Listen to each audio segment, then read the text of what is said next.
हरियाणा प्रांत में जन्मे मशहूर ब्रह्मज्ञानी इंसान श्री लक्ष्मीचंद जी ने कहा था कि माया की तारीफ करे ते मूर्ख जी तो मर जा, और मूर्ख व्यक्ति ज्ञान की सुनकर 100 कोस डिगर जा। तो प्रिय श्रोताओं, श्री लक्ष्मीचंद जी के द्वारा इस रचना में कहने का असली भाव यही है कि मूर्ख व्यक्ति के आगे अगर असली ईश्वरीय ज्ञान बताया जाएगा तो फिर मूर्ख व्यक्ति असली ईश्वरीय ज्ञान को सामने देखकर 100 कोस डिगर जा, यानी कि 100 कोस दूर भाग जाएगा। यानी कि मूर्ख व्यक्ति असली ज्ञान को सामने देखकर 100 कोस दूर भाग जाता है। तो प्रिय श्रोताओं, मेरे द्वारा इस रचना को यहाँ पर बताने का असली भाव यही है कि मेरे इस चैनल पर अगर आ ही गए हो तो फिर मेरे द्वारा बताए गए असली ईश्वरीय ज्ञान के कुछ वीडियो तो पूरा सुनिए और अपने आप को मूर्ख होने की संज्ञा से बचाइए। प्रिय श्रोताओं, संदेश की शुरुआत में यही कहूँगा कि मेरे दोनों चैनल्स का ज्ञान सुनना और कठिन भक्ति करना दोनों बातें एक समान है। प्रिय श्रोताओं, बुरा मत मानना, बात थोड़ी कड़वी कहूँगा लेकिन 100% सत्य है। प्रिय श्रोताओं, जब मेरे चैनल का एक वीडियो का ज्ञान पूरा सुनने का हौसला नहीं है तो फिर मेरे को तो आश्चर्य इस बात का है कि तुम लोग ये कैसे सोच सकते हो कि तुम लोग भक्ति कर लोगे। यानी कि मेरे चैनल्स पर प्रसारित किए जा रहे असली ईश्वरीय ज्ञान का जब एक वीडियो भी पूरा नहीं सुन सकते तो फिर भक्ति जीवन रहा तो माउंट एवरेस्ट पर चढ़ने जैसा कार्य है। प्रिय श्रोताओं, तुम लोगों में से किसी को भी ये तक पता नहीं कि भक्ति क्या होती है, और ये भी पता नहीं कि भक्ति कितने जन्मों की होती है, और ये भी पता नहीं कि भक्ति कैसे की जाती है, और ये भी पता नहीं कि किस देवता की भक्ति करनी है, और ये भी पता नहीं कि भक्ति जीवन कैसे जिया जाता है, और ये भी पता नहीं कि भक्ति जीवन में कौन कौन सी शर्तें पूरी करनी पड़ती हैं। यानी कि भक्ति की ABC भी मालूम नहीं और लग गए भेड़ चाल चलने। तो प्रिय श्रोताओं, मैं पिछले काफी दिनों से देखता आ रहा हूँ कि बहुत से संसारी लोग भक्ति और मुक्ति के नाम पर बेवकूफ बने हुए हैं। इसलिए प्रिय श्रोताओं, मैंने सोचा कि क्यों ना इसी विषय पर एक वीडियो बनाया जाए ताकि भोले भाले लोगों को गुमराह होने से बचाया जा सके। प्रिय श्रोताओं, सबसे पहले तो यही कहूँगा कि ये संसार धोखे और छल का है, इसलिए जितनी जल्दी इस रहस्य को समझोगे उतना आप लोगों के हित में होगा। प्रिय श्रोताओं, जरा सोचिए, इसने यानी कि ऊपर वाले परम शिव जी ने जब हजारों वर्षों की तपस्या पूरी कर चुके ऋषि मुनियों तक को नहीं बख्शा तो फिर तुम लोग कौन से इसके रिश्तेदार लगते हो जो तुमको ये बख्श देगा। प्रिय श्रोताओं, ये तो 3 जन्मों की भक्ति पूरी कर चुके ऋषि मुनियों का भी सगा नहीं है, फिर तुम्हारा सगा कैसे हो सकता है।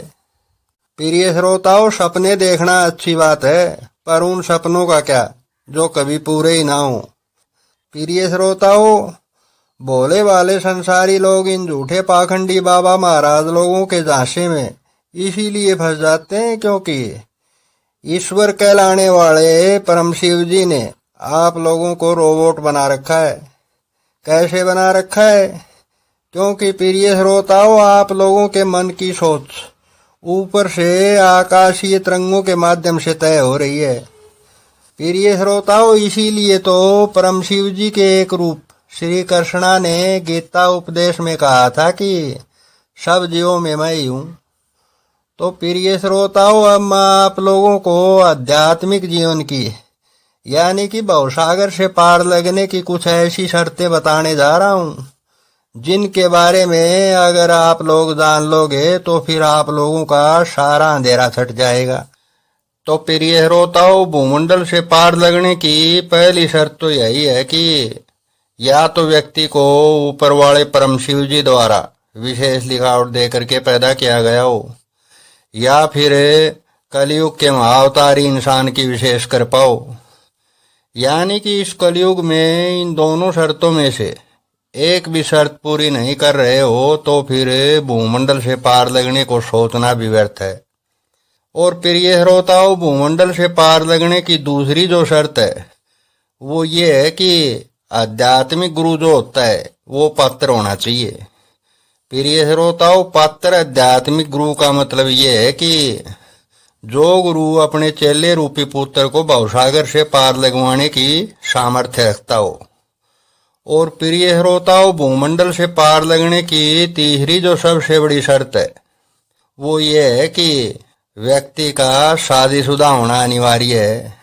यानी कि प्रिय श्रोताओं, आज तक इस सृष्टि में जितने भी बाबा महाराज लोग और साधु संत सन्यासी हुए हैं, ऐसे सभी इंसानों के पहले भक्ति जीवन जन्म में संसारी लोगों की तरह से शादी होने के बाद ही भूमंडल से पार लगने के द्वार खुलते हैं। प्रिय श्रोताओं, इस रहस्य को आप लोग यूं भी समझ सकते हो कि कंवारे रंडमलंग व्यक्ति के लिए आध्यात्मिक जीवन होता ही नहीं।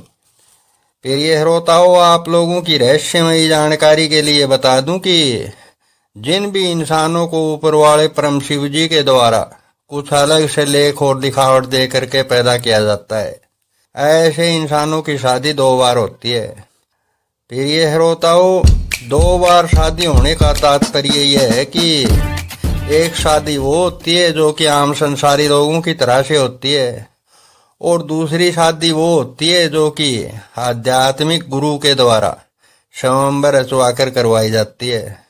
प्रिय श्रोताओं, इस रहस्य को आप लोग यूं भी समझ सकते हो कि जैसे ही आध्यात्मिक गुरु चेले रूपी पुत्र को आध्यात्मिक जीवन में प्रवेश करवाता है, चेले रूपी पुत्र की असली शादी हो जाती है। और प्रिय श्रोताओं, भूमंडल से पार लगने की चौथी जो सबसे बड़ी शर्त है वो ये है कि व्यक्ति को आध्यात्मिक जीवन के 487 रास्तों में से किसी एक रास्ते का ज्ञान होना चाहिए, जिस रास्ते पर व्यक्ति चलना चाहता है। यानी कि जिस रास्ते पर व्यक्ति चलना चाहता है, कम से कम उस रास्ते का तो ज्ञान होना ही चाहिए। और प्रिय श्रोताओं, अगली जो सबसे बड़ी शर्त है वो ये है कि काम, क्रोध, मद, लोभ और मोह पर विजयी होना अनिवार्य है। और प्रिय श्रोताओं, अगली जो सबसे बड़ी शर्त है वो ये है कि आध्यात्मिक गुरु का चेले रूपी पुत्र पर पूरा आशीर्वाद होना चाहिए। और प्रिय श्रोताओं, आध्यात्मिक जीवन जीने की अगली जो सबसे बड़ी शर्त है वो ये है कि 24 घंटे में से कम 18 घंटे अपने आराध्य देव की भक्ति में ही गुजारने चाहिए। यानी कि 24 घंटे में से कम 18 घंटे अपने आराध्य देव की उपासना करनी चाहिए। और प्रिय श्रोताओं, आध्यात्मिक जीवन जीने की अगली जो शर्त है वो ये है कि दुनियादारी का बोझा ढोना छोड़ना होगा। यानी कि गृहस्थी वाला बोझा ढोना छोड़ना होगा। प्रिय श्रोताओं, एक महत्वपूर्ण बात और कहूँगा कि मान लो कि आप लोगों में से कोई भी व्यक्ति इन बताई गई सभी शर्तों पर खरा उतर भी गया, तो फिर परीक्षा के नाम पर परम शिव जी द्वारा जो शाम, दाम और दंड भेद का जो घिनौना खेल खेला जाता है, उससे कैसे बचोगे। यानी कि आसपास के लोगों और संसारी लोगों के अंदर बैठे ईश्वरीय रूपों और पशु पक्षियों के अंदर बैठे ईश्वरीय रूपों से कैसे निपटोगे। तो प्रिय श्रोताओं, ये तो थी आध्यात्मिक जीवन जीने की कुछ मोटी मोटी शर्तें। प्रिय श्रोताओं, आप लोगों में से कोई भी व्यक्ति इन बताई गई सभी शर्तों पर अगर खरा उतर सकता है तो फिर शौक से आध्यात्मिक जीवन जीने की लालसा रखिए। प्रिय श्रोताओं, संदेश के आखिर में यही कहूँगा कि किसी भी नकली गुरु बने बाबा महाराज के भोले वाले चेहरे पर मत जाइए। प्रिय श्रोताओं, इन सभी पाखंडी महाराज लोगों के चेहरे वो हाथी वाले दांत हैं जो कि खाने के हो रहे हैं और दिखाने के हो रहे हैं।